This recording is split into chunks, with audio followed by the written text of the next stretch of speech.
Ula, my name is Safaira Tagivuni. I am from Yandana, which is my village, and Lakemba is my district, and Lau is my province. The work that I'm doing for Grace TriFam Ministry is the work that I had a passion for. That's how we work with the community. They request, I will take it back to the provincial office. The provincial administration officer will deal with the district administration and the community leaders. Right? Once that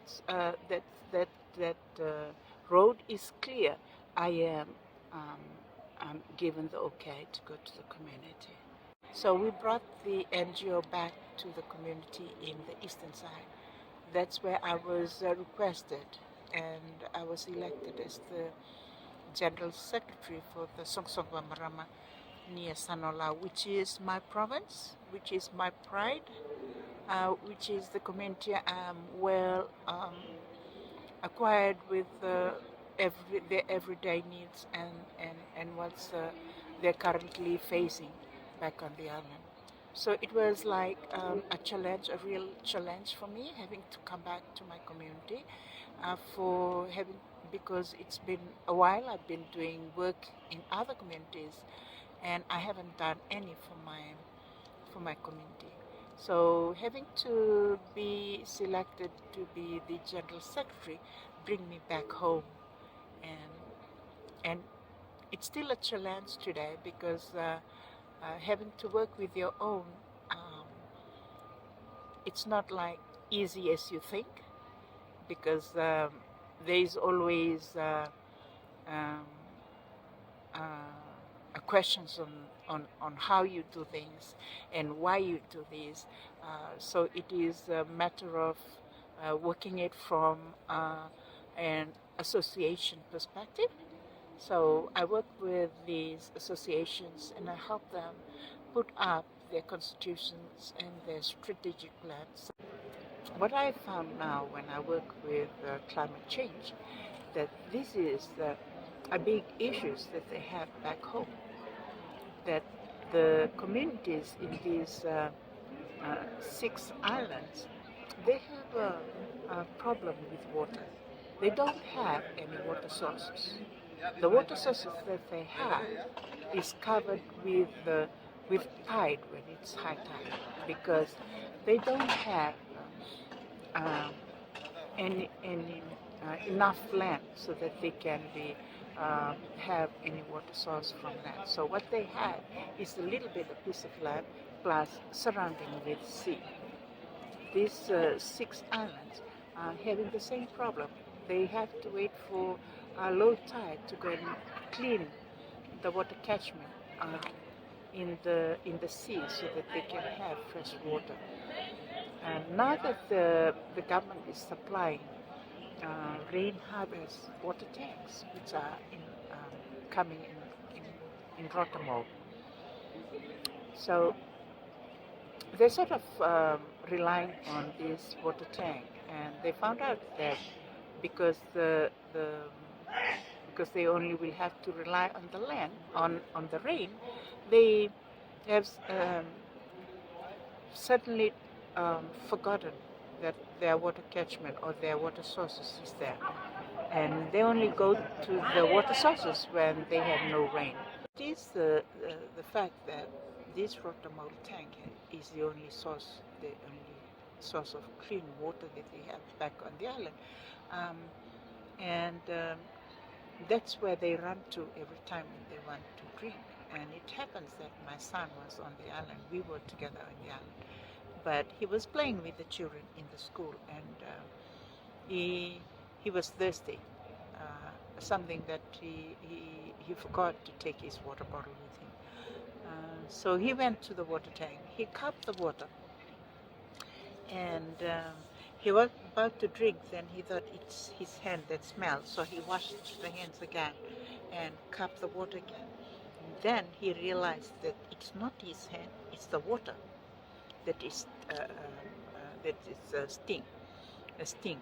So he came and told me the water in that water tank is thin, so I worked it out with the village headman and said if we can go down to the village to the school. So we went together, and when they turned over the water tank, we found that there was a dead mouse inside the water tank. If this is the situation, and most of them never realize, so this is the problem they face with the Rotorua mold water tank, and I'm sure this is what happened in all these communities, these island communities, because nobody check on the water tanks and nobody check on the roof of the house, depending whether it's rusty or whether it's dirt.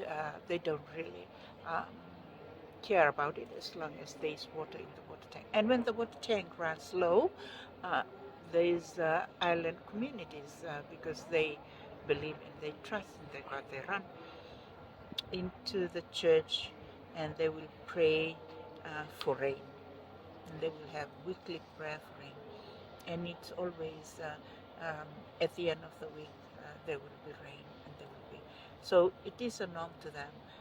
This is the situation they face every day, and I pray that we could help to these communities so that they are not disadvantaged, they are not left behind, they're not neglected of clean water sources that we can give them. And if we have to give them, then we have to give them soon, because the problem that they are facing back in their island, and the kind of sickness that they have out of diarrhea and all this is to them is just a norm, because it is what they see for every day, and they don't count it as anything. And we addressed this issue on World Cafe. Then we found out that they realized, this is something that we never know. This is what we are used to. I said, then we address it. We requested the team from the Ministry of Health. We requested the team from the Fiji Water Authority, which is the authority that looks after the water problem in Fiji. And we requested the Environment Department to come, so that when we sit together in a World Cafe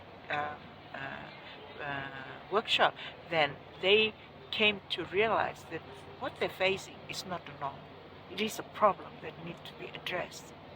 If they have to have their children or they have to live longer, then we have to address soon this water problem that they're facing back on the island. We have to find inventions that can help them to have clean water access in their very own island. Who's listening? Who's listening out there? Who can give them a hand? Who can give them their rights so that they can have access to clean water? I'm begging, I'm pleading. If there's anybody out there who would help these communities realize their humanity rights, their humanitarian rights, please lend a hand. Please help. And I'm willing to reach them for you, to take you down, to go and have a feeling for them, so that they can pay their respect, and to thank you for their generosity for having to let them